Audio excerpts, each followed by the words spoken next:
Não sabe que hoje é aniversário da Cida, né? Tem que cantar parabéns pra ela depois aí, ó. Eu tô dando honra a ela, porque se hoje fosse meu aniversário, vai que eu tava lá na churrascaria uma hora dessa, né? Ela veio hoje adorar a Deus na igreja, amém? Vamos abrir a palavra de Deus no livro de Provérbios, amém?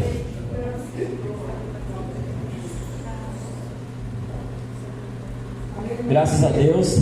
Os irmãos sabem que hoje a gente tem um tema especial em função de uma data especial, que é a data das eleições, né? Até o pastor alterou a escola dominical para começar esse domingo às 8h30, para terminar umas 10 horas, para os irmãos poderem participar e depois exercer seu direito aí. Então os irmãos também estão convidados. E Deus tocou no meu coração para falar sobre esse assunto, que é o cristão e a política. Provérbios capítulo 29. E dizem que religião, futebol e política não se discute. E hoje a gente está misturando religião, política e mês que vem é a Copa do Mundo, né? Misturou tudo errado, colocou tudo que não podia, tudo junto de uma vez só. Mas esse assunto é um assunto muito importante, né? E a gente tem algumas lições que Deus falou no meu coração que eu queria compartilhar com a igreja. Até se eu passar alguma coisa no slide aqui é só para poder esclarecer mais, mas nós vamos ficar na palavra de Deus. Provérbios capítulo 29, versículo número 2. Nós vamos ler só esse versículo. Amém? Amém. Eu vou ler aqui na nova versão transformadora, porque ela traz de uma forma bem clara o que esse texto diz. Diz assim a palavra de Deus. Provérbios capítulo 29, versículo 2. Os irmãos encontraram? Diz o seguinte. Sonoplasta, depois você me dá um retorno aqui. Pode ser que eu esteja ficando velho e estou ficando surdo também, não sei. Amém? Provérbios capítulo 29, versículo 2. Quando os justos governam, o povo se alegra. Quando os perversos estão no poder, o povo geme. Os irmãos entenderam? Quando os justos governam, o povo se alegra. Mas quando os perversos estão no poder, o povo geme. Somente aí, pode sentar, pode ficar à vontade, amém? Então esse texto aqui é um texto muito claro, né? Então existem duas opções para você. Você pode escolher. Você prefere o quê? Alegrar ou gemer? O que você escolhe? Alegrar. Então você tem duas opções. E a palavra de Deus ela diz: se o justo está no governo, no poder, o povo vai se alegrar. Vai existir alegria. Mas se o ímpio entrar no poder, o povo vai gemer. E o que eu tenho a ver com isso, né? Essa que é a pergunta. Então, a gente muitas das vezes fala que a igreja não pode se envolver em política. E isso é uma das coisas que a gente vai ver. A gente vai falar sobre 4 lições aqui nessa noite. Amém? Se Deus assim permitir. Mas a gente tem que entender que a gente tem uma responsabilidade nisso que está escrito aqui na palavra de Deus. Amém? Você sabia que hoje vários presidiários foram liberados para liberar espaço no presídio, porque as urnas estão nesse momento sendo instaladas lá para ele votar, você sabia? O presidiário já tem o candidato dele, não tem? Ou você acha que não tem? Ele está lá com o número dele, né? O líder do crime já deu para ele, ó, esses aqui que você... E aí ele vai e escolhe. E ele escolhe por você. E você que tem o direito de ir e escolher, você deixa ele escolher quem que vai governar a sua família, os seus filhos. Então, nós precisamos entender isso, que nós temos uma responsabilidade perante Deus. Porque muitas das vezes a gente chega na igreja e pede: Deus, livra meus filhos da droga. Aí você vai e vota no drogado para fazer lei para aprovar droga. Tem que sentir uma coisa. O que adianta eu orar para Deus livrar minha família da droga se eu estou votando uma pessoa que vai lá e vai aprovar droga? Então a gente tem que entender que nós temos sim uma responsabilidade, amém? Então é sobre isso que a gente vai falar, né? Então a gente tem, então o pastor ele tem uma orientação aqui e a gente vai ver sobre isso, porque ele diz que a gente não tem que ficar fazendo politicagem na igreja, e isso é verdade, né? Então a lei proíbe, a igreja não é lugar para ficar trazendo candidato. Eu particularmente acho que não é também. ficar trazendo partido político. Agora, individualmente, você pode falar o que você quiser, né? Você pode debater, acabou com tudo, você pode fazer, mas enquanto a gente está aqui, a gente está aqui para falar da palavra de Deus. Glória a Deus. Então a gente veio aqui, eu espero que eu não ofenda ninguém, amém? Me perdoe se você se sentiu ofendido alguma coisa, eu peço para Deus que ninguém se sinta ofendido por nada, porque minha intenção é não citar nome de ninguém, não é falar nada, não é seu bom, mas você entender o que a palavra de Deus diz a respeito da política. A palavra de Deus diz que um homem foi levantado, e esse homem ele foi levantado como político e matou a fome do mundo. Como é que é o nome desse homem? José do Egito. Ele era político, ele foi levantado. Alguém já ouviu falar do profeta Daniel? Ele é profeta Daniel para nós, mas o cargo dele era qual? Governador da Babilônia, né? No mundo antigo, os cargos tinham nomes diferentes. Babilônia era um império mundial que dominava 180 pequenos países, províncias que se chamavam países. Desses 180 micropaíses, Nabucodonosor elege 120 príncipes. Em cima desses 120 príncipes, Nabucodonosor coloca 5 juízes. E acima desses 5 juízes, ele coloca um para mandar em todos. O nome desse homem era Daniel. Olha o peso que ele tinha. Ele governou sobre 180 países. E era certo, Deus levantou ele para isso. E aí depois o império da Babilônia cai, surge um outro império. O outro império assume o poder. Acaba com a Babilônia. E quem que ele chamou para governar de novo? Lembra do Daniel que governava quando era a Babilônia que mandava? Chama ele de novo, que ele vai governar. Então ele foi o único na história que assumiu 3 impérios diferentes. A Babilônia cai, vem o império dos persas. Ele manda também no cai de novo e vem outro império. E ele também assume, porque ele era uma pessoa que sábia, Deus tinha levantado ele. Então a gente tem que entender que Deus pode sim usar pessoas no mundo político, amém? Isso é de Deus, porque a palavra de Deus, ela nos dá respaldo para isso, né? Então olha só, agora uma coisa que a gente tem que evitar de fazer, eu até anotei aqui os versículos, porque para ganhar tempo eu vou citando aqui, amém? Pode ser que tenha algum versículo que eu peço para os irmãos ler na Bíblia. É bom, eu sei que hoje não é um dia de estudo, mas é importante que os irmãos também leiam na Bíblia alguns textos. Eu anotei aqui para ganhar tempo, mas em 2 Timóteo 2:23, a gente não precisa abrir agora se não quiser. Mas lá diz o seguinte: não perca tempo com brigas tolas. Você sabe que vai dar briga? Então se você... Quem aqui arranjou inimizade aí por causa de política alguma vez na vida?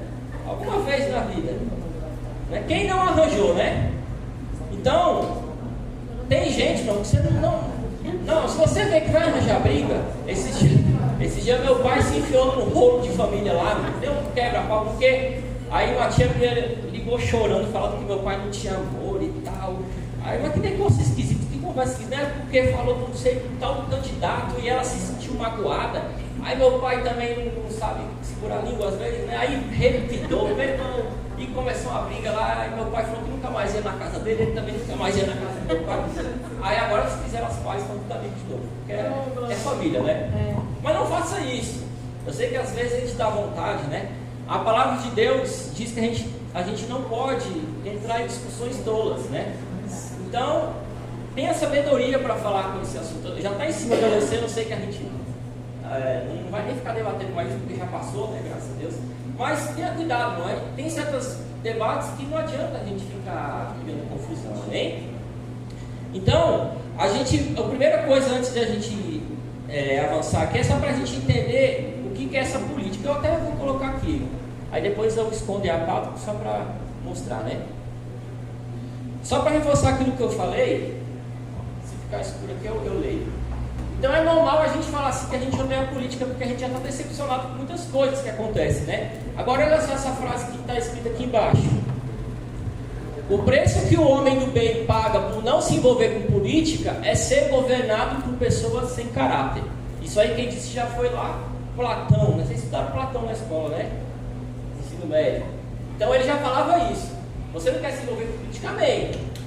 mas você vai ser governado por pessoas sem caráter por conta disso. A gente tem que entender que a gente precisa se envolver de alguma forma. Agora existe um jeito certo de a gente se envolver com isso. Então o que é a política aqui, irmão? Só para dar esse conceito, né? Política está em tudo que a gente faz. É essa habilidade que a gente tem de influenciar e determinar a ação das outras pessoas. Então você quer viajar lá para o Nordeste na praia, né? Seu marido não quer.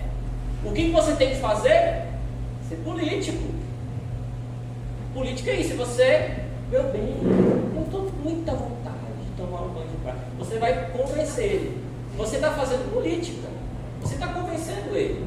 Então política significa isso. Toda vez que você convence alguém, que você determina o futuro de uma pessoa, você está sendo político. Então o conceito em si é esse, né? Aí tem ali, você é um guri safado, mas safado é você que botou em mim. É assim que funciona. Então a gente tem que entender que ou a gente influencia ou a gente é influenciado. A gente está o tempo todo influenciando alguém, a gente está o tempo todo sendo influenciado por alguém. Amém? Então a primeira coisa que a gente queria ver aqui é o que está escrito em Romanos capítulo 13. Se os irmãos puderem acompanhar aí. Por que a gente vai ler esse texto? Para a gente entender, vamos ver de trás para frente, né? O que é de trás para frente? O que você vai fazer no domingo à noite, né? Você vai ter uns irmãos que vai ficar assim no celular no meio do culto, olhando o status lá, se vai ganhar ou não o candidato. É assim? Eu lembro da última eleição era assim, o irmão estava lá nesse esquema. Por quê? Porque o resultado vai ser no domingo à noite. Mais ou menos lá perto do final do culto você vai estar olhando as coisas. E aí, se o candidato que você não queria ganhar a eleição, o que você vai fazer, meu? Então, Romanos capítulo 13, ele dá uma coisa muito interessante. Romanos capítulo 13. E o que a gente vai ver aqui? A seguinte pergunta: será que toda autoridade é constituída por Deus? Deus instituiu todas as autoridades? Romanos capítulo 13 diz assim. Romanos capítulo 13. Onde é que está anotado? Romanos capítulo. Eu vou ler aqui na minha Bíblia. Toda alma esteja sujeita às potestades superiores. Aqui potestade significa em algumas versões autoridade, amém? Quando a Bíblia fala lá de principados e potestades, ele está falando de gente que governa. Potestade é autoridade, né? Toda alma que esteja sujeita às potestades, porque não há potestade que não venha de Deus. E as potestades que há foram ordenadas por Deus. Por isso, quem resiste a uma potestade, resiste à ordenação de Deus. E quem resiste trará sobre si condenação. Porque os magistrados são terror para as boas obras. Desculpe, porque os magistrados não são terror para as boas obras, as boas obras, mas para as más. Queres tu, pois, não temer a potestade? Faze o bem e terá louvor dela, porque ela é ministra de Deus para o teu bem. Mas se fizeres o mal, teme, pois não traz debalde a espada, porque é ministro de Deus e vingador para castigar o mal que faz. É, portanto, necessário que lhes esteja sujeitos, não somente pelo castigo, mas também pela consciência. Então, toda autoridade é constituída por Deus. O que está dizendo a palavra de Deus? Mas aí você vai pensar o seguinte: não, mas então foi Deus que colocou Hitler no poder? Misericórdia, né? Foi Deus que instituiu o Partido Comunista lá na China, que matou? Foi Deus que colocou aquele corrupto no poder? Como é que é isso? Né? Então isso gera uma confusão na vida das pessoas. O que você vai fazer quando você pegar o resultado lá e de repente alguém for eleito que você, no seu entendimento, você acredita que não é um servo de Deus, que é um erro? Você vai fazer o que você deveria ter feito a vida toda: orar pelas autoridades, abençoar. Você tem que respeitar as autoridades, porque Deus é contra a anarquia. Sabe o que é anarquia? É a baderna, a falta de ordem nas coisas. Do mesmo jeito que você respeita o seu patrão, que às vezes, perdoa a expressão, mas não vale nada, né? Tem gente que diz isso. Você deve respeito, porque ele é uma autoridade. E é através desse respeito que Deus te usa. Você tem que respeitar. Amém? Amém? Respeitar não significa concordar. Você entende a diferença? Mas aí então você não resolveu a pergunta, né? Por que Então, como é que Hitler entrou no poder, né? Todo mundo sabe quem foi esse varão aí, né? Hitler, conhece a história dele? Os homens mais sanguinários da história, né? Olha só o que diz aqui no versículo 4: porque ele é ministro de Deus para o teu bem. Então, uma autoridade, quando ela é instituída por Deus, Deus está se referindo, principalmente em primeiro momento, ao cargo. Aquele cargo foi estabelecido por Deus, para que alguém ocupe, para fazer a justiça de Deus na terra. O que significa a palavra ministro? A palavra ministro tem dois sinônimos. Ministro é a mesma coisa que servo e diácono. A palavra de Deus está dizendo que a autoridade foi posta como um diácono de Deus, como alguém que está lá para servir e fazer a vontade de Deus. Amém? Ah, mas a autoridade não está honrando, não está correta. Então, essa autoridade não é legítima, ela não está fazendo aquilo que Deus a instituiu para fazer. Deus permite que o juiz assuma como um juiz. Se esse juiz ele é injusto, então ele não honra o cargo que ele tem. Amém? Eu respeito, é porque eu tenho que respeitar as autoridades, mas não significa que eu tenho que obedecer e fazer tudo o que a autoridade manda, porque na palavra de Deus, o próprio Pedro, ele chega, ou Paulo, os irmãos me corrigem se eu falar alguma besteira, amém? Ele chega e fala assim: mais importante é obedecer a Deus que aos homens. O que ele está falando? Nesse momento ele está dizendo, ó, se a autoridade mandar você fazer uma coisa errada, você não faça. Deus, a gente tem um exemplo muito forte quando a gente lê lá no Velho Testamento, meus irmãos, lá em Êxodo capítulo 1, 17. Alguém pode ler esse texto aí? Se alguém encontrar, já lê. Amém? Êxodo capítulo 1, versículo 17. As parteiras, porém, temeram a Deus e não fizeram como o rei do Egito dissera, antes conservaram os meninos com vida. Então as parteiras, elas obedeceram ou desobedeceram à autoridade? Mas por que ela desobedeceu? Porque o príncipe do Egito, o rei do Egito, mandou matar criança. Se teu chefe, o pastor Tiago, está lá no centro da saúde, mandar matar criança, você vai fazer isso? Então, eles desobedeceram porque temiam a Deus. Amém? Mais importante é obedecer a Deus é o homem. Então, você deve obedecer a autoridade em tudo, ao limite, até o ponto que expressamente eles obedeçam a Deus. Porque aqui no versículo 4 de Romanos 13 está dizendo que ela foi instituída para ser um diácono de Deus, para servir ao princípio de Deus. Deus, quando permite alguém subir no poder, é para que ele seja uma pessoa que faça o bem para o povo. Agora, a partir do momento que ele começa a fazer o errado, então esse poder dele é um poder errado, né? A gente tem direito a questionar e protestar, mas com o devido respeito, né? Aqui na palavra de Deus tem um texto que cita, por exemplo, Paulo, quando ele estava sendo interrogado, e aí o sumo sacerdote manda um rapaz, alguém dá um tapa na cara dele. Imagina, você tá lá no tribunal, aí chega um e toca na tua cara, Tiago. Aí na hora Paulo levanta, aponta o dedo e fala: Deus vai tomar conta de ti, parede branqueada, né? Ele está falando, é um sepulcro careado, por fora é bonito, por dentro é podre. Aí na mesma hora alguém levanta e diz: você está amaldiçoando o sumo sacerdote? Sabe o que Paulo faz? Ele pede desculpa. Desculpa, eu não sabia que ele era sumo sacerdote. O sumo sacerdote estava errado em dar um tapa na cara dele? Estava, ele extrapolou o direito. Mas Paulo, ele entende que aquele cargo que ele ocupa é um cargo de autoridade. E aí ele pede desculpa, né? Ele se retrata, porque ele entende que não é desse jeito que ele deve protestar. Então a gente tem que tomar esse cuidado, amém? Com essa falta de respeito. Mas a gente tem direito de criticar e de questionar aquilo que é feito errado, amém? A gente vai encontrar vários textos na palavra de Deus. Alguém pode ler, só para confirmar isso, para não deixar dúvida, Oséias capítulo 8, versículo 2 ao 4, amém? Os irmãos me ajudam aí. Pode avançar aí, vai ser minha assistente agora. Eu tenho um assistente aqui também, tá? Oséias capítulo 8, do versículo 2 ao 4, o que diz aí? Eles instituíram reis, mas não por mim. Fizeram príncipes, mas eu não sou. Da sua prata e do seu ouro fizeram ídolos para si, para serem destruídos. Então olha só, esse é o versículo 4, né?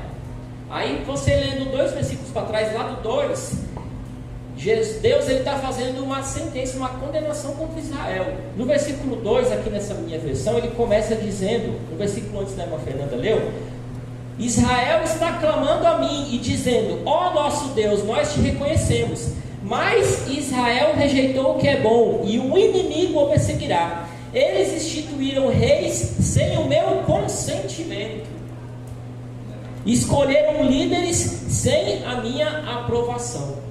Deus está dando uma sentença. Vocês estão escolhendo gente para governar e não estão pedindo a minha opinião.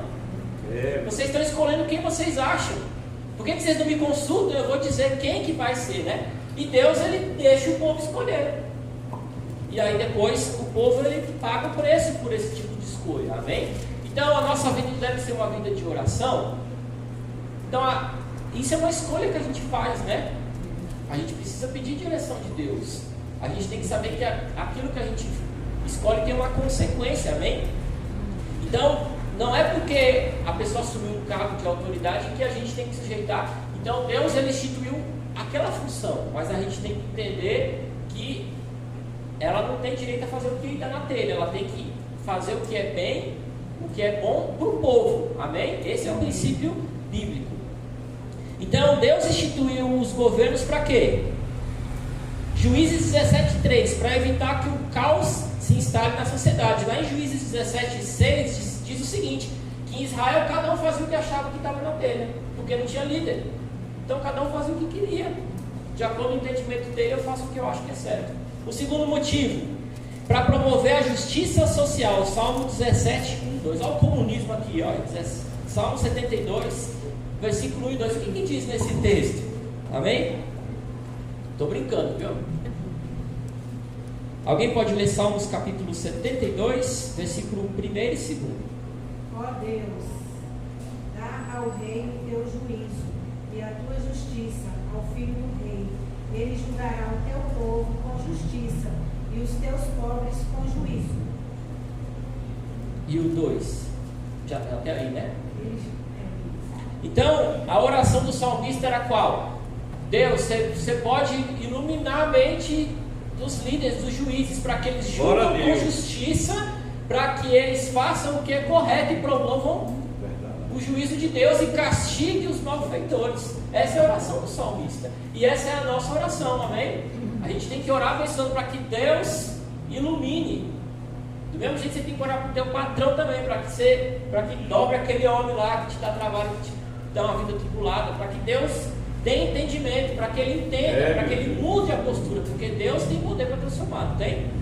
A gente tem que crer no poder da oração. Então aqui a gente colocou, né, só essas 4 perguntas, né? Então toda autoridade constituída por Deus é o que a gente acabou de ver no livro de Romanos. Agora só umas coisas muito importantes, que é esse tópico 2. A igreja, ela pode falar então de política? Não pode. Não pode. Então a gente vê de tudo, né? Mas o que a palavra de Deus diz a respeito disso? Então antes a gente tem que entender que a igreja, ela pode, e existem 3 formas, né? E ela pode agir de 3 formas. 3 tipos de forma que a igreja age na política, e você também age. A primeira delas, isso não está no slide, então pode deixar aí, você fica aí segurando. A primeira delas é uma coisa que a gente chama de política partidária. Essa igreja não pode agir. O que é política partidária? É falar de política falando de partido político. É falar de política citando candidato dentro da igreja durante o culto.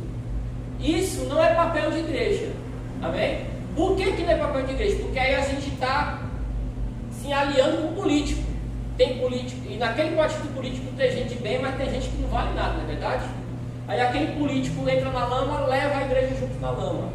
E aí a igreja se perde no caminho. E quando você se alia com o político, você começa a ficar tendo dívida com o político. Igreja não tem que ter partido político, e nem político também. Mas você tem candidato político, você pode ter partido político. Então a gente tem que saber separar as coisas, né? E é o que o pastor está falando. O pastor, durante esses tempos, ele vem falando, né? Que igreja não é lugar de política. E é exatamente isso que ele está falando. Igreja não é lugar para ficar falando de candidato de partido político. O político quer vir para a igreja para pegar o microfone? Então você vai pegar para pregar, para falar de Deus, para poder ensinar a palavra de Deus. Aí você fala, né? Terminou o culto lá fora, se você quiser fazer campanha, você faz, não tem problema. Mas não no culto, amém? Ah, mas tem um monte de igreja que está fazendo isso. Isso é antiético. Isso é errado, porque aquele político ele vai pisar na bola e vai levar a igreja junto. E aquela igreja vai se queimar por conta disso, né? Então a gente tem que saber fazer esse discernimento. Então, o Estado é laico. Quem já viu essa frase aí? O Estado é laico. O que quer dizer laico? Né? Quer dizer que o Estado, o governo, ele não favorece nenhuma igreja. O Estado, o Ibanez, o Bolsonaro, quem quiser ganhar, ele não pode ficar privilegiando uma religião e destruindo outra. Mas também o Estado não é ateu. Ele também não é contra a religião, ele é neutro. Esse é o papel do Estado, ser laico. Quer dizer isso, de que a gente não pode ficar aparelhado, alinhado com a igreja, amém? Então o nosso presbítero Emanuel na escola dominical, ele deu um ensino sobre isso quando ele falou, né? De que se o governo começa a se alinhar demais com um, pela lei ele tem que favorecer o outro também. Então o correto é que ele fique neutro. Agora a gente tem que entender o seguinte, que o governo ele é neutro, é laico, mas os políticos não são. O governo não tem religião, mas o político tem religião, ou não tem? Porque você tem religião, todo mundo tem religião, até o ateu tem religião, é a ciência, né? Então, as pessoas têm religião, as pessoas têm fé, e as leis, elas têm que promover o bem-estar e a justiça para todos. Então, inclusive as leis, elas servem para proteger a religião de cada um, meu irmão. A gente tem que saber respeitar o espaço dos outros e a gente tem que exigir o respeito do nosso espaço. É assim que funciona. Então cada um tem o direito de decidir e a liberdade de escolher quem quer votar, amém? Se você não quiser nem falar o seu voto, né?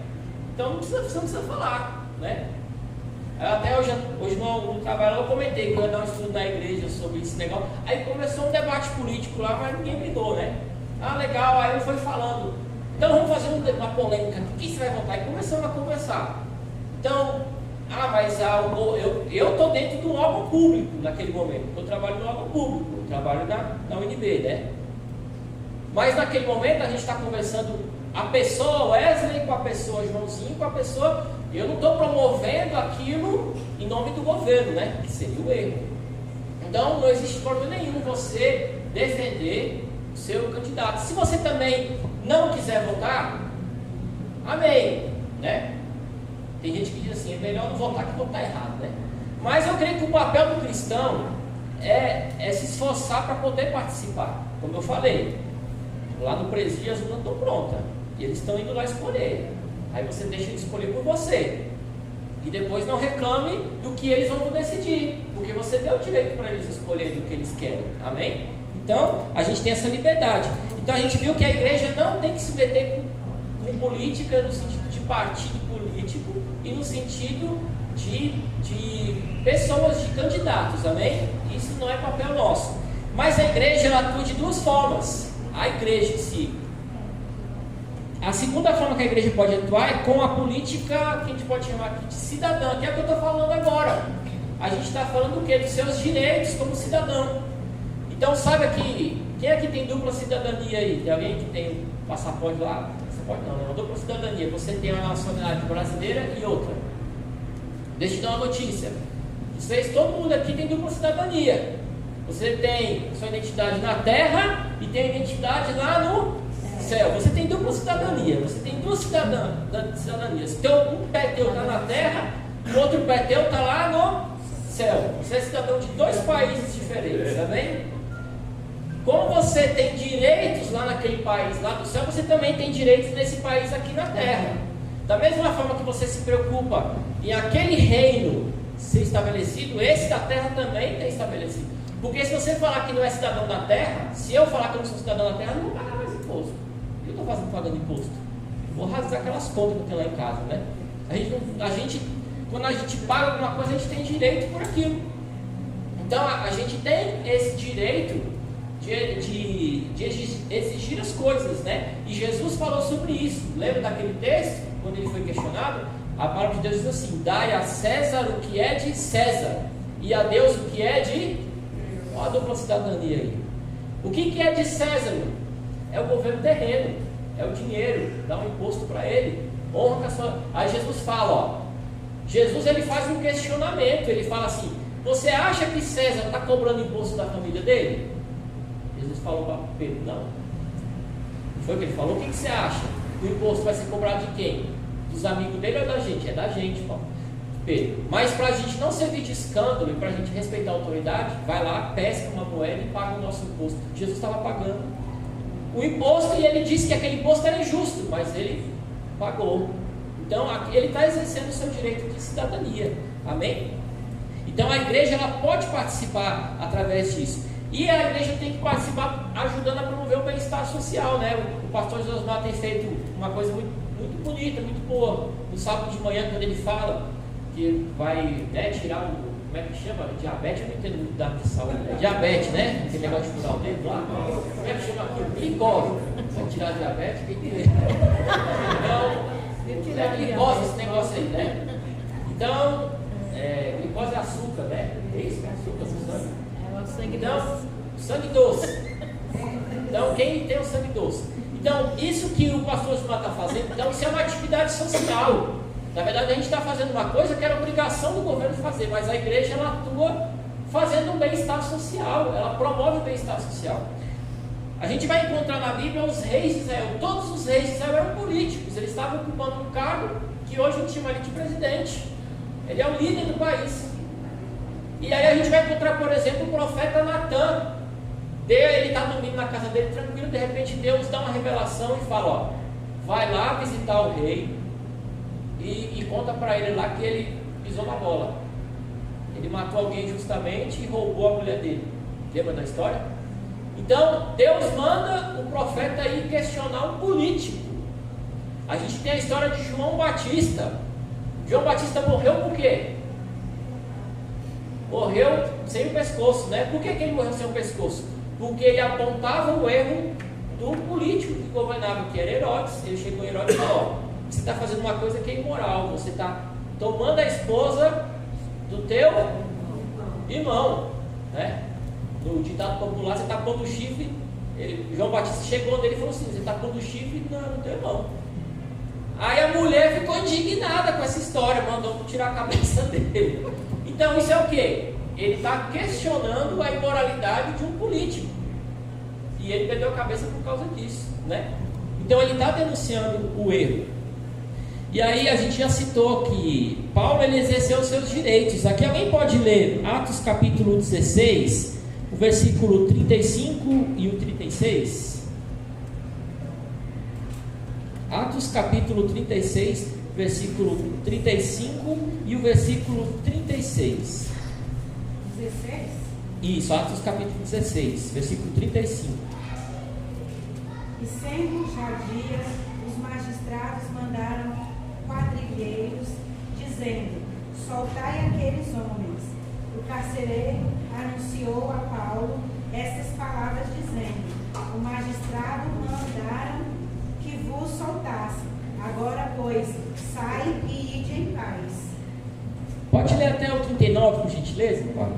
Mas Paulo replicou: açoitaram-nos publicamente, e sem sermos condenados, sendo homens romanos, nos lançaram na prisão, e agora, encobertamente, nos lançaram fora?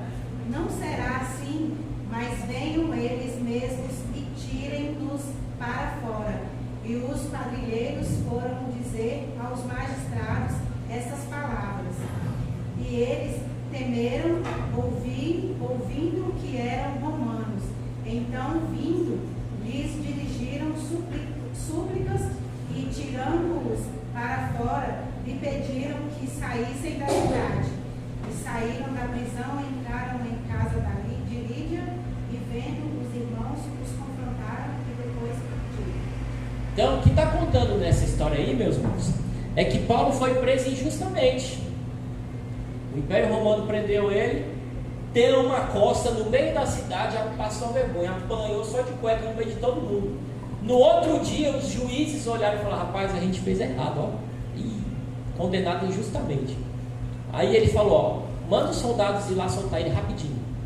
Na hora que os soldados foram soltar ele, o que Paulo falou? Pera aí, na hora de me bater, você me bater em público, agora eu exijo como cidadão romano que eles mesmos venham aqui, me tirem e peçam desculpa no mesmo lugar que me bateram. Levaram, aí os magistrados ficaram atemorizados, porque eles viram que eles estavam errados, eles abusaram da autoridade. Então Paulo apanhou muitas vezes, mas ele apanhava quando ele sabia que a lei dizia que ele tinha que apanhar. Ele sofria por amor a Cristo, mas ele entendia de lei. Ele não era muito tolo, não, ele era esperto. Nesse momento, quando ele viu que ele tinha apanhado injustamente, ele exigiu a reparação dos seus direitos, porque ele estava defendendo o Evangelho. Do mesmo jeito que vocês me baterem em público, vocês vão agora me tirar aqui e me colocar em público lá, para mostrar que vocês erraram. E eles fizeram isso. Eles morreram de medo, porque eles pensaram, né, que eles iam se comprometer por conta disso. Então, a manifestação da política nesse sentido como cidadão é isso. É que o nosso papel como igreja é promover essa justiça social, é ajudar no bem-estar da cidade, de promover o bem e exigir os nossos direitos como igreja. Se chegar alguém agora aqui, um documento mandando fechar a igreja, qual é o nosso papel? Explica aí onde é que está na lei esse que você quer fazer. Você tem direito de fazer isso? Se ele provar que tem, amém, mas senão a gente não tem que aceitar. Amém? É o nosso direito. Então, e existe agora um terceiro tipo de atuação da igreja, que é a manifestação profética. Então existe a primeira, que é mexer com o partido político, isso não é papel de igreja. A segunda é essa política cidadã, como cidadão, né? A igreja, ela é uma organização sem fins lucrativos, ela tem direitos e deveres sociais. E a terceira é a manifestação profética, que é o que a gente também já falou. O que é manifestação profética? É o que o profeta Natan teve coragem de fazer, indo lá no rei Davi, pôr o dedo na cara dele e falar que ele estava errado. Se você encontrar um político fazendo algo errado, e Deus te chamar para isso, você tem a obrigação de ir lá e corrigir e exaltar. E você não vai estar desrespeitando ele, desde que você fale com educação. Você viu como é que Natan foi educado para falar com Davi? Ele não chegou lá, ser um vagabundo, assassino, matador de marido para ficar com a mulher dos outros. Foi assim que ele chegou para Davi? Ele chegou, era uma vez uma ovelhinha, essa ovelhinha foi assassinada. O que você acha disso, Davi? Tem que morrer. Pois é você esse cara. Olha só como é que ele tinha uma sabedoria de Deus para falar as coisas. E ele colocou Davi em saia justa, e ele corrigiu Davi, né? E essa é a manifestação profética. A igreja, ela é uma igreja profética, que ela denuncia o erro, amém? Então, a igreja pode falar política, então a gente viu que são essas formas. Aí tem outra coisa, né? Como é que funciona a política? Eu estou correndo aqui. Então, o que eu quero dizer como é que funciona a política? Para a gente votar, a gente tem que entender como funciona essas leis, essa bagunça toda, né? Os irmãos sabem que domingo a gente vai votar em quantos cargos diferentes? É presidente, governador, depois é senador, federal e distrital. Amém? Só que existe uma coisa muito interessante nisso.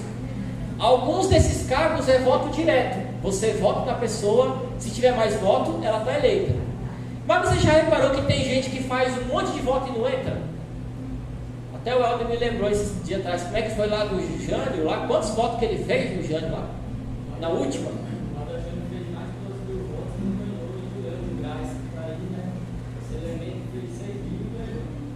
Na última eleição, eu não lembrava, mas aí está lembrando aqui. Então a gente tem aquele Guadagiano que fez 12 mil votos, não foi eleito. Aí o Leandro Graz, que está agora, que ele está governador, fez 6 mil e está lá. Injustiça! Não, a gente tem que entender como é que funciona essa coisa. Então, olha só, a gente tem aqui o cargo de presidente, de governador, e tem o cargo de senador, que é voto por maioria. Amém? Fez mais voto, entrou. Agora, deputado distrital e deputado federal, você não está votando na pessoa em si, você sabia disso?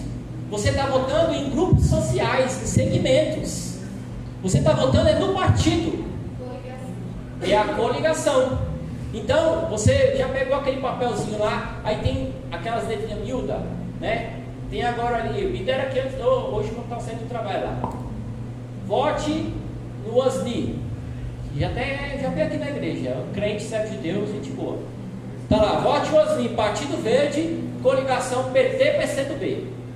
Quando você vota no irmão Osni, eu disse que já falei em política, já falei, ó. Mas vou pegar como exemplo, amém? Não estou falando mal, só estou dizendo como funciona.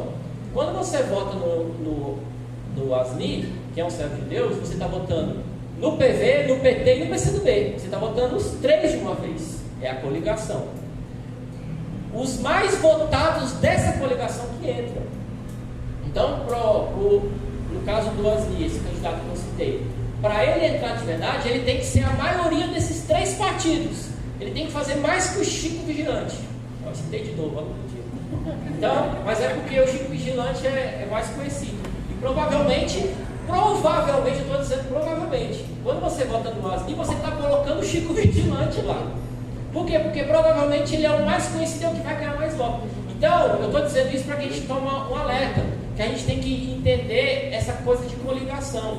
Olha quem que está a aliança, é a tal da aliança. A Bíblia fala muito sobre as alianças que a gente faz com as pessoas. Então, às vezes o candidato ele é muito bom, mas ele está enfiado no partido que você não gosta, né? É igual quando o Tiririca ganhou, por exemplo, né? Ele ganhou milhões de votos, então ele arrastou um monte de gente que tinha ganho bem pouquinho de votos. Bem pouquinho. Eu lembrei também. Eu posso falar, a gente pode citar nomes desde que a gente não esteja nem puxando nem para um lado nem para o outro, amém? Nós entendemos, né? Eu não estou dizendo para votar e nem para não votar. Estou dando como exemplo uma coisa que você senta na internet você vai ver. A gente pode pegar como exemplo, por exemplo, aquela Jaqueline Pascoal, perdoe se eu errar o nome. Janaína, né? Por exemplo, ela tinha uma bandeira de que tem que votar nela porque ela é uma pessoa mulher e precisa de mais mulher na Câmara. É legal. Só que ela entrou como mulher e puxou 5 homens junto. Ué, eu votei nela porque eu queria mais mulher na Câmara. Eu votei e puxei, foi 8 homens para uma mulher para lá. Mas por que isso acontece? Porque a gente tem que entender que o conceito é que a gente está votando em segmentos sociais. Esse grupo, essa coligação tem um conjunto de ideias, de pensamentos. E você está votando não é na pessoa, é naquele conjunto de ideias. Então, por isso que você tem que pensar nisso quando você vai votar, amém? Então, os irmãos entenderam mais ou menos como que funciona isso, né? Agora, o que eu posso falar aqui é que existe uma classificação que a gente fica tentando dar para os partidos políticos, não é? Porque como é que eu vou saber então em quem que eu vou votar? Essa é uma pergunta muito difícil. Quem que eu vou saber como é que eu vou votar?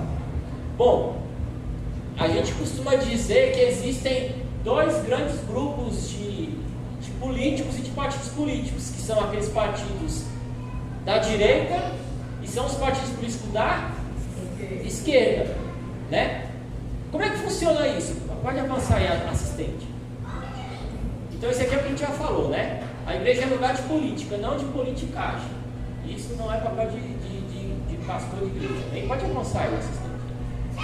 Então, a esquerda e a direita. Aí é um monte de logo, só para ficar bonitinho, mas pode avançar. Essa ideia de esquerda e direita surgiu lá, porque até aqui informação, porque eu acho que é importante para os irmãos entenderem. Lá na França, que é o berço da democracia, né? França e Estados Unidos. E num momento surgiu uma revolução para tirar o rei do poder e começar a colocar presidentes lá. 1789. Aí o que acontece? Quem era a favor do rei se sentou à direita do rei. Do nada se sentaram. Quem era contra o rei se sentou à esquerda. Oposição, né? E aí, quem não era nem de um lado nem de outro sentou no meio. Aqueles ficaram na frente do rei, né? Esses nomes aqui são os nomes lá franceses, né? Os girondinos, jacobinos e os pântanos, que eram do centro, né? Os pântanos, não sei por que isso não, mas deve ser porque não é feminado, né? Balança para um lado, para o outro. Eram os pântanos que eles chamavam. Era a maioria. Então, a gente tem que entender o seguinte, antes de ficar, às vezes, usando esse termo, é que esses conceitos, eles mudam com o tempo. Amém? O que significa esquerda e direita hoje, não é o que significava no passado, e amanhã talvez signifique outra coisa. O Nicolas estudou essas coisas aí na escola aí, não? Mas está em que série? Segundo ano? Não estudou ainda não? Você deve estudar. Hã? Não estudou, não lembra. Isso é muito comum na escola, né? Mas o que acontece? Uma coisa que chama atenção, olha, escute o que eu estou dizendo. Se a gente tivesse hoje o pensamento que a gente tem e fosse para essa reunião, eu tenho certeza absoluta que todos nós sentariam de que lado? Na esquerda. Você ia ser a favor do rei? Todo mundo para a esquerda, não é? Há 100 e poucos anos atrás no Brasil a gente tinha um monarca, a gente tinha um imperador, Dom Pedro. Nesse tempo, sabe qual que era a pauta de esquerda no Brasil? Era ter liberdade para abrir igreja evangélica, porque era proibido, era só a igreja católica. Então a gente percebe que esses conceitos eles são genéricos, eles são meio, não são claros, amém? Então quando a gente chega e fala esquerda e direita, por isso que dá muita briga, porque isso muda de acordo com a cabeça da pessoa, amém? Então existem outras formas de a gente ser mais claro sobre isso. Vê se tem algum slide para frente aí. Esses aí, pensamento comunista, né? O que eu vou falar sobre isso? É para entender que primeiro surgiu o conceito de direita, né? Que é o que é o conceito de direita? É que surgiu a ideia do quê? Do capitalismo, que é o princípio básico é o seguinte, que o mundo ele tem que girar em torno do quê? Da liberdade das pessoas e do acúmulo de dinheiro. O capitalismo ele visa isso, né? Surgiu essa revolução na França e outros países, que é quando surgiu a indústria. As pessoas perceberam que podiam ganhar dinheiro com a indústria. Então surgiu o quê? O acúmulo de riqueza. Várias empresas subiram. Antes do capitalismo, as pessoas passavam fome. Antes de 1700, 1600. Você sabe como que inventaram o ketchup? O ketchup foi inventado nos Estados Unidos para poder disfarçar o gosto podre da carne. Porque era isso que as pessoas tinham para comer. As pessoas morriam de fome. Por quê? Porque as pessoas não tinham tecnologia, não existiam cidades grandes, eram cidades pequenininhas e muita gente em fazendas plantando, né? Há pouco mais de 200 anos atrás, na Irlanda, por exemplo, existia uma grande fome que 30% da população morreu. Os outros 30% fugiram para os Estados Unidos e ficou só 30% da população. Isso há pouco tempo atrás aconteceu. Então surgiu esse conceito do modelo de capitalismo. Então agora é o seguinte, a indústria chega, você tem liberdade para inventar a sua empresa e ganhar muito dinheiro. Só que surgiu a desigualdade social, porque o que aconteceu? Algumas pessoas começaram a ficar muito ricas, né? E muitos continuaram pobres na miséria. Nessa época, o Thiago está rindo aí porque você é comunista, uma coisa assim. Aí nessa época, aí o que aconteceu nessa época? Muitas pessoas começaram a ficar revoltadas com aquilo, né? Porque assim, um primo meu, ele trabalha, ele mora em Foz do Iguaçu, ele vai muito para a China, né? Ele fala, até hoje na China é o modelo do início lá. As pessoas trabalham no chão 12 horas sem parar, não tem direito a nada, né? Não tem direito social. Então surge um cara, alguém já ouviu falar desse cidadão chamado Karl Marx? Isso aí é da escola, né? Que ele se revoltou com isso e foi radical. Ele falou, não, esse negócio de capitalismo, de liberdade econômica, de indústria, isso aí é só para massacrar o povo. O que a gente tem que fazer? A gente tem que nivelar todo mundo por igual. Não vai existir mais esse negócio. E essas pessoas que estão ficando ricas, elas não podem ter direito à propriedade privada, ou seja, escritura de casa, rasga. É tudo do governo. Todo mundo é igual, não vai existir rico, não vai existir pobre. E é assim que funcionou. E vários outros conceitos. Só que ele era tão radical ao ponto de chegar e dizer o seguinte, ó, que a religião é o ópio do povo. O que é ópio? É um tipo de droga. Ele está dizendo, ó, a religião ela escraviza as pessoas também. A gente tem que fazer mais, a gente tem que acabar com a religião, a gente tem que controlar a família, a gente tem que controlar a escola, a sociedade, para quê? Para poder fazer com que todo mundo seja controlado pelo governo, né? E aí daí surge o conceito de comunismo. Ele que inventou isso, né? Não é assim que a gente ouve por aí o pessoal gritando, você é um comunista, né? Às vezes ele está pensando nessa ideia, né? Depois surgiu outra pessoa, até o pastor Tiago me lembrou na semana passada, lá que a gente estava conversando, né? Desse Antônio Gramsci, né? Aí até o Gustavo me ajudou, me enviou lá um vídeo do, como é que chama? Nicolas. Aí esse Nicolas não é o outro lá. Aí ele até fala assim, você conhece Aí o vídeo que o Gustavo me enviou, ele fala assim, você conhece o Capeta? Olha aqui a foto desse pupado dele, que é esse cidadão aqui. Ele fala, não sou eu. Mas por quê? Porque ele diz o seguinte, que A revolução social, do jeito que o Karl Marx queria, não funciona. Alguns países tentaram implantar o comunismo, vocês não sabem, né? Não precisa ficar aprofundando nesses assuntos aí, porque isso aí é outra história. Né? A China, a União Soviética, mas viu que não funciona. Por quê? Porque eles querem implantar através de uma imposição à base da força, não é verdade? Ele chega e fala, não é assim que a gente vai conquistar as pessoas. A gente vai conquistar com uma revolução lenta, mudando, moldando a sociedade devagarinho. A gente vai mexendo na cultura, a gente vai entrando nas escolas, nos meios de comunicação aos pouquinhos, a gente entra na universidade, a gente consegue atacar as artes e por fim a igreja. Então a gente muda a base da pirâmide, que são as pessoas comuns. Quando essas pessoas estiverem do nosso lado, a gente muda quem está em cima. Então ele é uma estratégia muito boa, né? Ou seja, eu quero conquistar devagarinho. E é por isso que ele também é muito citado. Quando você ouve alguém falando sobre comunismo, esse aqui é o pensamento mais radical, esse aqui é o extremo, é o máximo que existe, amém? Alguém implantou isso aqui, do jeito que está escrito aqui? Não, ninguém. Ah, mas a China é comunista. Os estudiosos dizem que a China nunca conseguiu ser comunista de verdade, porque sabe que isso aqui não funciona. A China cada vez mais é capitalista, mas ela é comunista no controle das pessoas, porque na China você não tem escritura de uma casa. Você compra a casa, o governo te dá uma cessão de direitos, mas a casa é do governo. Você abre uma empresa, a empresa é do governo, mas ela deixa você usar a empresa.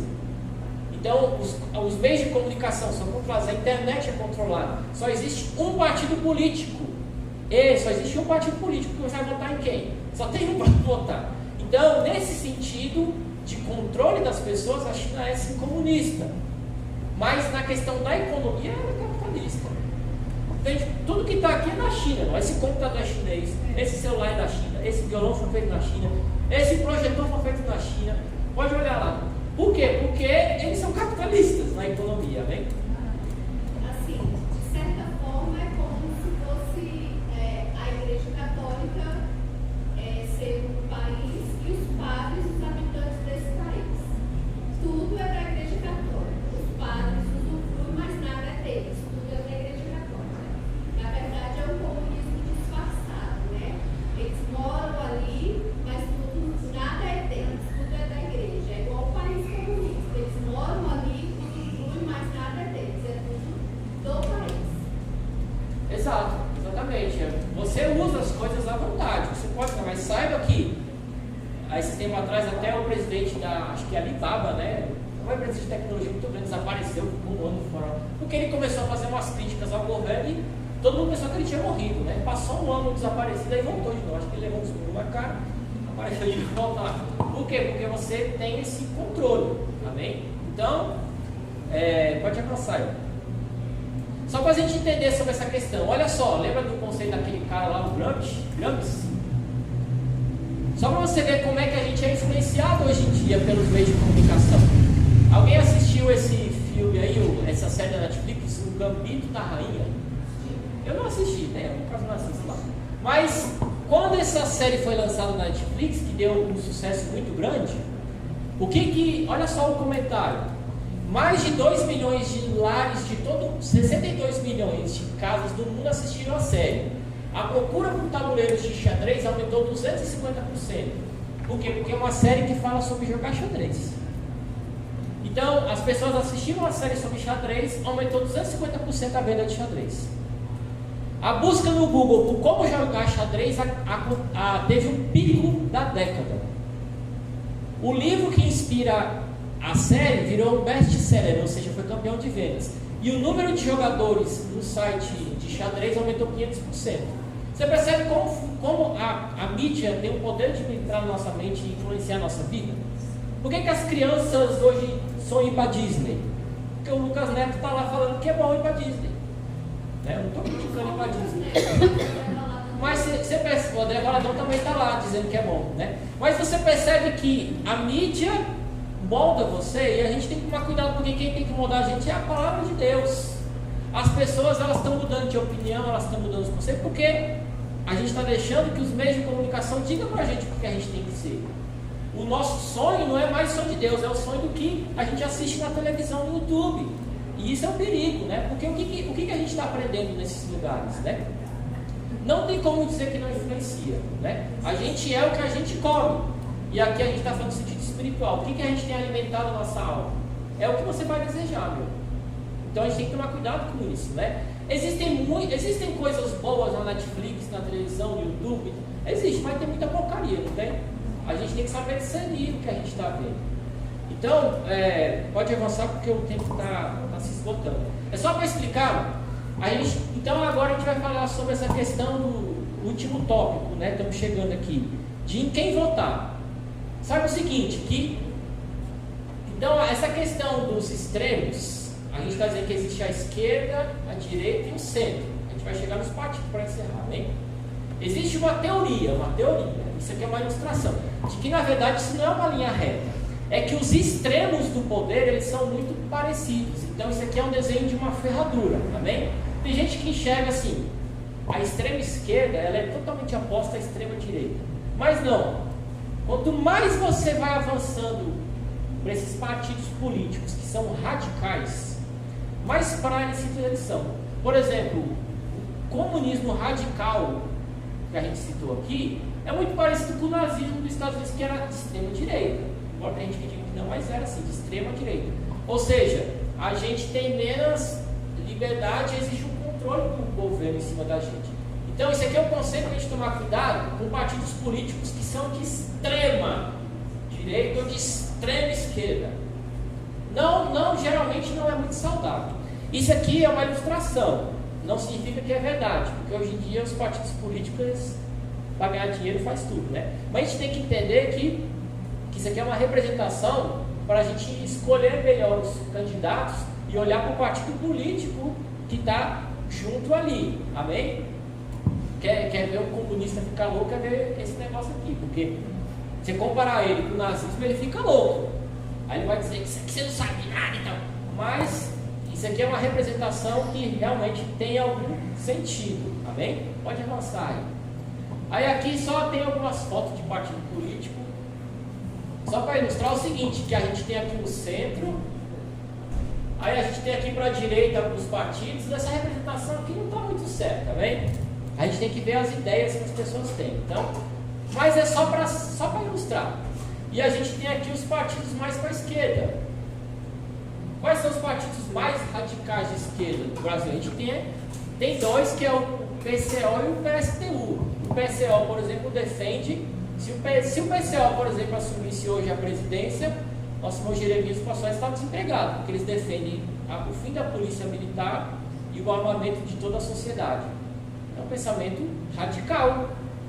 Então, quem vai muito, a gente tem que evitar partidos que estão indo muito para lá. Por quê? Porque quando você vota em um candidato, você está votando em um segmento político. Você não está votando em uma pessoa apenas, amém?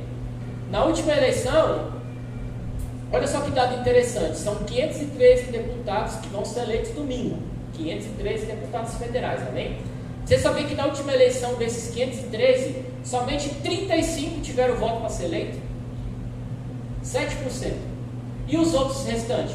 Os outros restantes foram puxados por um partido político.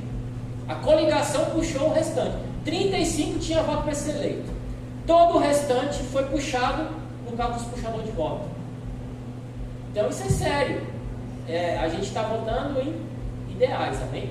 Não leva muito a sério essa divisão, porque ela não está muito certa, mas é só para a gente entender que, na verdade, não é bem uma linha reta, é mais uma ferradura. Os que estão... Hã? PSD está certo. PSD, né? Então aqui existe uma crítica também. Então eu vou votar em quem é partido de centro.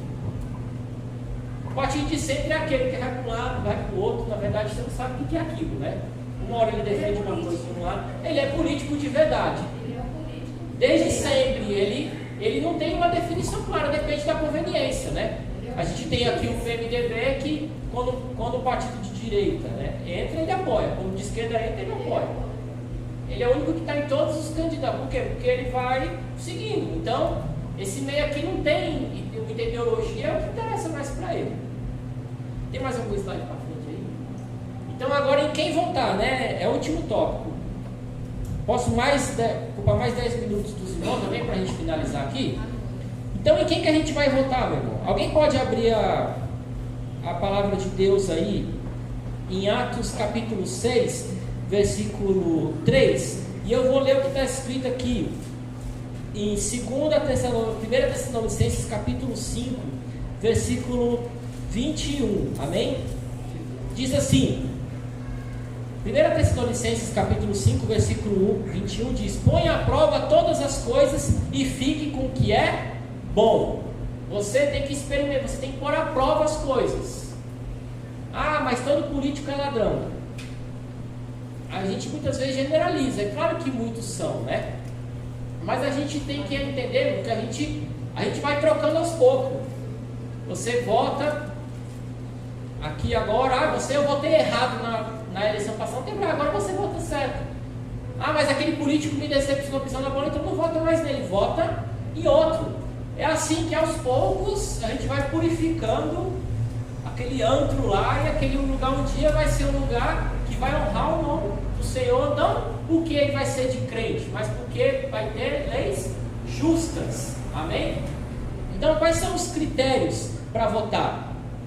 Então, eu vou só comentar aqui, olha só, Atos capítulo 6, versículo 3, alguém pode ler? Escolhei, pois, irmãos, dentre vós 7 homens de boa reputação, cheios do Espírito Santo e de sabedoria, e os incumbiremos desta importante tarefa. Então, esse texto agora a gente já vai comentar dele, mas olha só, qual que seria o conselho geral que você daria para qualquer cidadão? Não precisa ser crente. Os 3 conselhos gerais que você dá para qualquer cidadão, sendo crente ou não, sendo servo de Deus ou não, é que primeiro, analisa o passado daquela pessoa. Eu quero votar numa pessoa tal. Analisa o passado dele. Hoje em dia todo mundo tem internet, não tem acesso à internet? Se não tiver, vem aqui para a igreja, entra aqui e acessa a internet. Quem não tem acesso à internet aí, eu nunca usou esse negócio aí. O jeito da igreja é moderna, né? Todo mundo mexe. Então analise como foi o passado do seu candidato. E se ele já exerceu um cargo político, é fácil. Coloca o nome dele lá, vê o que ele fez. Apareceu sujeira, tranqueira, o que você faz? Não vota. Então é o primeiro critério. Ele não tem, ele foi um bom político? Foi. Ele não tem nada de reprovar? Segundo critério, você precisa votar em alguém que esteja de acordo com seus valores e com suas crenças. Você tem que votar em alguém que você se sente representado, alguém que pensa parecido com você, alguém que está mais ou menos no seu caminho. Ah, mas não tem ninguém que seja perfeito igual quer. Meu irmão, você nunca vai encontrar alguém que seja 100% de acordo com o que você pensa. Não é verdade? Então você vai escolher alguém que se aproxima das suas ideias. E você não tem que votar assim, olhando genericamente, não, olha pauta a pauta. O que essa criatura pensa a respeito da violência? O que essa criatura acha a respeito do meio ambiente? O que essa criatura vai fazer pela educação? Não seja egoísta, não vota só naquele cara que vai beneficiar você. Eu vou votar nesse cara porque ele vai ser bom só para a minha classe, ou porque ele vai dar um emprego para o meu filho. Isso é um erro que a gente às vezes... Hoje à tarde eu estava com o meu trabalho lá, aí um amigo meu, não, já que a gente está falando de política, eu vou falar, eu vou votar nesse cara aqui, porque eu acho que ele vai ser muito bom para nós aqui, que é servidor público. Eu sei que é egoísta esse pensamento, mas eu vou votar alguém que vai me beneficiar, eu vou votar nesse cara. Aí a gente começou a debater sobre isso. A gente tem que pensar em alguém que seja bom para todos, velho. Porque ele tem que ser justo, é para todo mundo, não é só para mim. Às vezes ele é muito bom para a minha área, mas ele vai estragar a vida dos outros, então isso também não serve, amém? E terceiro, mas agora é o seguinte, a gente está falando da questão do cristão e a política. Como é que o cristão vota? A gente tem que votar segundo os valores cristãos. Vocês lembram que a gente leu Romanos capítulo 13? Lá diz o seguinte, qual que é o princípio bíblico para escolher um candidato então? A palavra de Deus em Romanos capítulo 3, versículo 4 diz que Deus instituiu as autoridades como diáconos de Deus, como ministros de Deus. Quais são os 3 critérios para ser um diácono? A gente acabou de ler, nossa irmã leu. Primeiro, cheio do Espírito Santo, boa reputação e que tenha sabedoria. Usa esses 3 critérios. Ah, mas cheio de Espírito. Qual que eu vou achar cheio do Espírito Santo, né? Pronto, já zerou a lista minha, ficou difícil. escolher, né? Então, isso é para a gente entender o seguinte: quando a gente, como cristão, a gente tem que eleger candidatos que tenham princípios e crenças de acordo com Deus. Como Deus está chamando o político de um servo dele, diácono dele, eu tenho que escolher em cima desses 3 princípios.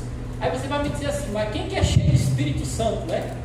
Então, é o que eu estou dizendo, não existe um candidato ideal, perfeito, não existe. Mas que seja alguém que se aproxime. Bom, mas esse candidato aqui não é cheio do Espírito Santo, mas ele pelo menos tem um respeito a Deus. Ele pelo menos tem algum nível de temor a Deus. Ou ele odeia Deus, odeia a religião, é perseguidor de religião. Então é o primeiro critério. Não existe ninguém cheio do Espírito Santo, mas ele tem pelo menos um mínimo de temor a Deus. Se ele tem um mínimo de temor a Deus, então ele vai ter algum respeito pelos valores cristãos, amém? A segunda característica que está lá no livro de Atos, capítulo 6, é que ele tenha boa reputação. É o que a gente acabou de falar, reputação. Esse candidato tem uma reputação boa? Como é que foi o mandato dele passado? Tem um candidato aí, que eu estava olhando, que está no topo das pesquisas para distrital, eu não vou falar o nome. Se você pôr no Google, você vai ver. Há pouco tempo atrás, há uns 2, 3 anos atrás, ele colocou um funcionário dele para ficar assinando o ponto dele, para ele ir para a Disney.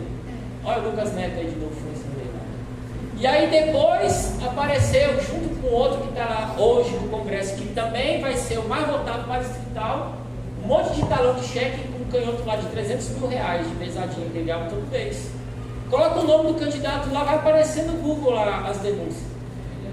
Né? Depende. Aí o que acontece?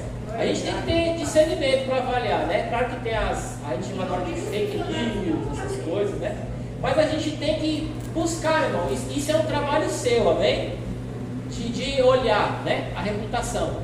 Eu não tenho problema nenhum em votar num candidato que fez sujeira no passado, desde que ele se arrependa. Igual, porque a igreja é um lugar de arrependimento, né? Se o candidato chegar assim, eu roubei mesmo, eu era um ladrão, não vale mais, eu estou arrependido. Esse tem caráter, assumiu. Agora aquele que chega, roubou e pergunta, ele fala, não, isso é perseguição política. O que você acha disso? Então, não tem problema nenhum a pessoa ter um passado sujo, desde que ele assuma. Eu realmente, foi isso que me aconteceu. Eu assumo. Eu achei muito interessante. Teve um debate ontem lá, né? Aquele show de humor lá da televisão. Eu achei engraçado aquela candidata Simone Tebet, porque ela chegou e assumiu. Falou, realmente, meu partido roubou mesmo no passado. E eu estou aqui fazendo uma culpa em nome do partido. Caráter, né? Assumir que fez a coisa errada, né? E isso é um ponto positivo para as pessoas, porque a gente tem que dar chance. E qual que é o terceiro conselho para a instituição dos diáconos? É que tenha sabedoria. Porque o que acontece? Não adianta nada a pessoa ter algum temor de Deus. A pessoa, ela ter uma boa reputação, mas não tem habilidade, não sabe o que está fazendo lá. Lembra do Tiririca quando ia se eleger? Você sabe o que faz um deputado distrital? Eu também não sei. Então por que você está se candidatando? Né? Então assim, porque a gente fala assim, tem um rouba, mas faz. Esse é muito ruim. E tem também o que não rouba e não faz. O que adianta? O que não rouba, mas também não faz nada, né? Então, a palavra de Deus, ela não mostra essa orientação. Então, que seja cheio do Espírito Santo, isso é impossível. Então, que seja alguém que tenha algum temor de Deus, pelo menos, amém? Ah, mas eu posso votar um que não é crente? Vai na sua consciência, meu irmão. A palavra de Deus, ela mostra, né, que o conselho que eu dei aqui é de acordo com as suas crenças, valores e fundamentos. Esse candidato, ele representa você? Amém, pode votar. Ele não é crente? Amém. Mas ele tem algum nível de temor a Deus? Não estou dizendo que ele é crente, mas ele tem temor, né? Então, é uma opção. E por último, para encerrar, eu já vou devolver a palavra para o nosso pastor. Eu gostaria que alguém desse 1 Timóteo, capítulo 1. 1 Timóteo 2, amém? Capítulo 1, acabou, né? Amém, acabou. Então eu não vou cansar os irmãos, não. Nós vamos ler esse último versículo e eu já vou devolver a palavra para o nosso pastor. 1 Timóteo, capítulo 2, versículo 1.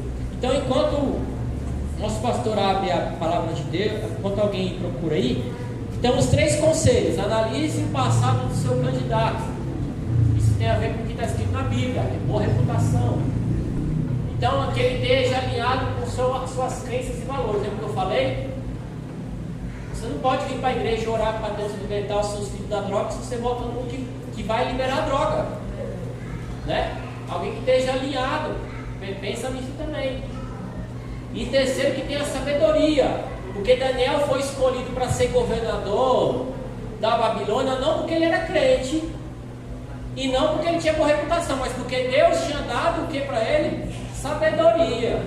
Então Deus, ele capacita. Amém? Então, são três critérios. Não existe ninguém que tenha esses três critérios. Vocês estão entendendo, né? Ninguém vai ter, mas procura alguém que mais chega perto disso. Amém? Ninguém tem esses três. Não existe. Né? Peça para sua mãe se candidatar, quem sabe, né? Aí pode ser que ache alguém lá. Mas dos que estão aí, não tem. Então você vai encontrar alguém mais próximo. E peça o que está escrito aí em 1 Timóteo capítulo 2, versículo 1. Alguém pode ler, né? Demoesto-te, pois, antes de tudo, que se façam deprecações, orações, intercessões e ações de graça por todos os homens.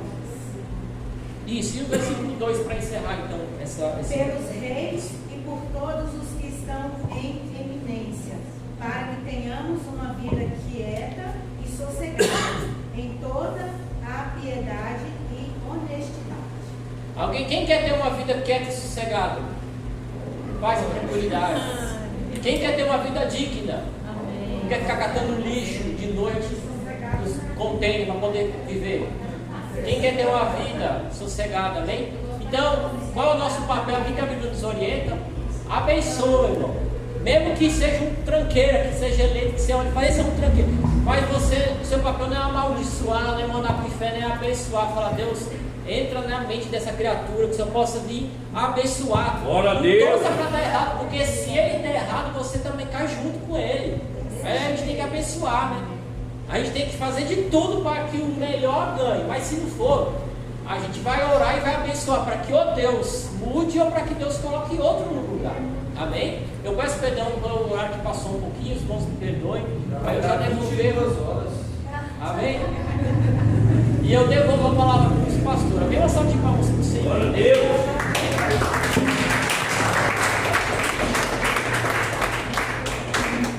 Salve a amada igreja, com a paz do Senhor Jesus. Amém? Vamos ficar de pé.